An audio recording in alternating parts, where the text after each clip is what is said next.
நம்ம சூப்பரான கசப்பு இல்லாத ஒரு பாவக்காய் கிரேவி பண்ணலாம். அதுக்கு நான் ஒரு கடாய் வச்சுருக்கேன். தேவையான அளவு எண்ணெய் ஊற்றிருக்கேன். கழுவி சுத்தமாக இந்த மாதிரி சைஸில் கட் பண்ணி வச்சுருக்க பாவக்காவை இந்த எண்ணெயில் சேர்த்துக்கலாம். இது வந்து நல்லா ஒரு 5 நிமிஷம் நம்ம எண்ணெயிலே குக் ஆகட்டும். இந்த அளவுக்கு நல்லா இதாக வெந்திருக்கு. இப்போ நம்ம ஒரு கிணத்துக்கு மாற்றிக்கலாம்.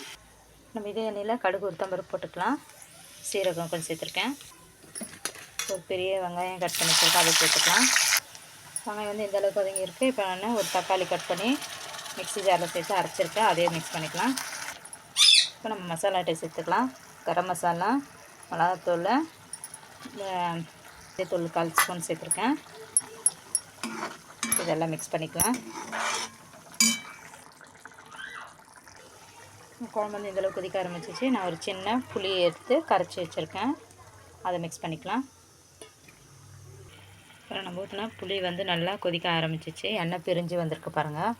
இப்போ இந்த ஸ்டேஜில் நம்ம எண்ணெயில் ரோஸ்ட் பண்ணி வச்ச பாவக்காவை சேர்த்துக்கலாம்.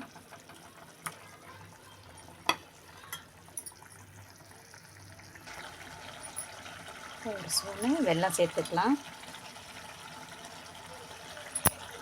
நம்மளுடைய பாவக்காய் கிரேவி சூப்பராக ரெடி ஆகிடுச்சு. ஒரு கிண்ணத்துக்கு மாற்றிக்கலாம். அப்புறம் பவுலுக்கு மாற்றிட்டேன். நீங்களும் வீட்டில் ட்ரை பண்ணி பாருங்கள். வீடியோ பிடிச்சிருந்துச்சுன்னா லைக் பண்ணுங்கள், ஷேர் பண்ணுங்கள். தேங்க்யூ. இது வந்து சுட சுட சாதத்தோடவும் சப்பாத்தி, தோசை, இட்லி எதோ வச்சு சாப்பிட்டாலும் டேஸ்ட் வந்து சூப்பராக இருக்கும்.